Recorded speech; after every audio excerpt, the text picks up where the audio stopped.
friends, today let's talk about Malaysian MH370. This took off from Kuala Lumpur and then it disappeared. So let's talk about how it disappeared. First officer Captain Jahari and co-captain Captain Farid were flying this flight, and there were 200 passengers. This flight took off from Kuala Lumpur, Malaysia. This flight was following all the instructions, and then it also reached in the maximum altitude, and then Malaysian MH370 wished good night to Kuala Lumpur ATC because the plane was going to enter Vietnam's area, and then Kuala Lumpur ATC hand over MH370 to Vietnam, but after several tries also the Vietnam ATC couldn't contact the MH370, and then the plane got lost. So Kuala Lumpur sent 5 fighter jets while tracking the last location of MH370, but after 3 days also they couldn't find the pieces of MH370. So then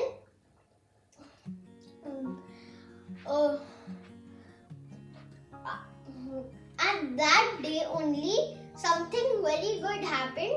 They got to know that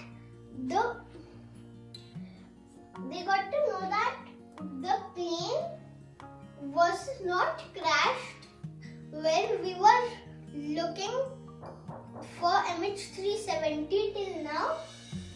It turned 120 degrees towards left, and then it flew a little bit, and then it turned towards north. So now let's talk about how did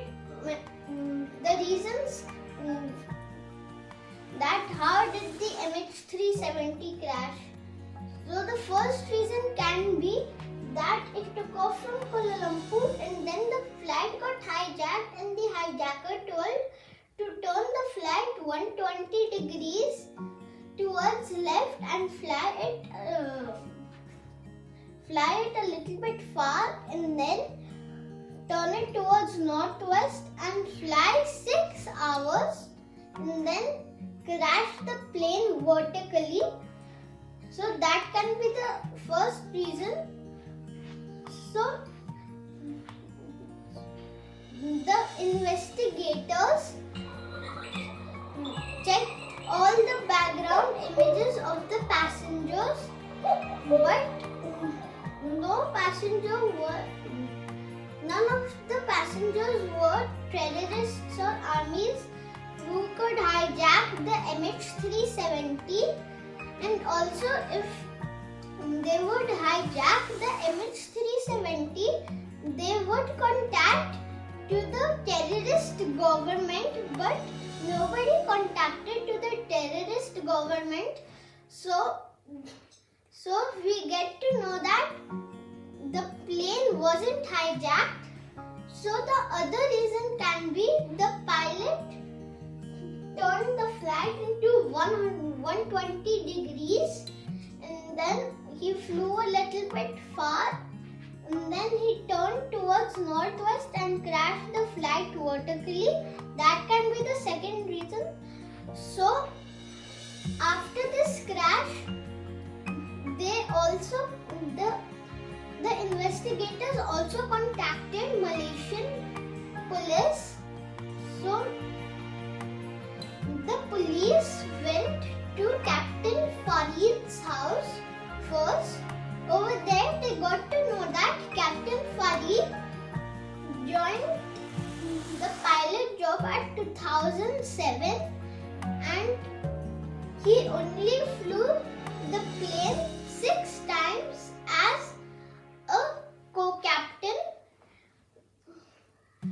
So when they went to Captain Jahari's home, they got a clue.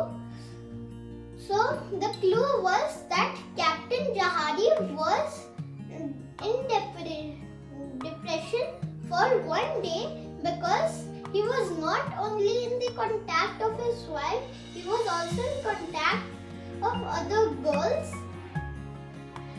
And then he was also in contact of the other girls. So Captain Jahari's wife got to know that, and then they fighted a lot over this topic. And then finally, the wife of Captain Jahari decided that I'm going to leave the home with my son. So that's why Captain Jahari went into depression, and then he made a plan to crash Malaysian MH370. So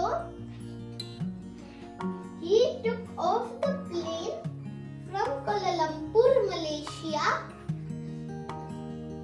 and then I think he sent the junior captain, means Captain Farid, to bring the coffee. So when Captain Farid went out of the cockpit, I think that Captain Jahari quickly closed the door and locked it. But if the captain locks the door, the co-captain can also open the door with a code. But there was a problem, the code can also be disabled. So the Captain Jahari did not only lock the door, he also disabled the code, and then he turned the plane 120 degrees towards left. He flew in between Thailand and Malaysia, means he flew over the border.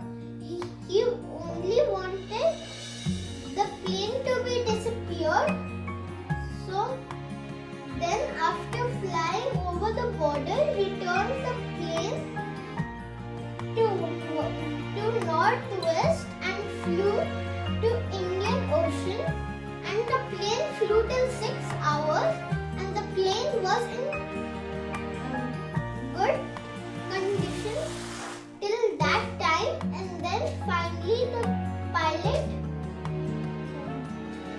crashed the plane vertically in the speed of sound, and that's why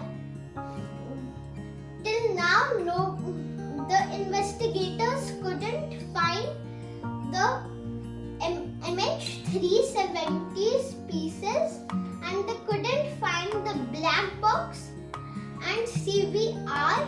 CVR means cockpit voice recorder.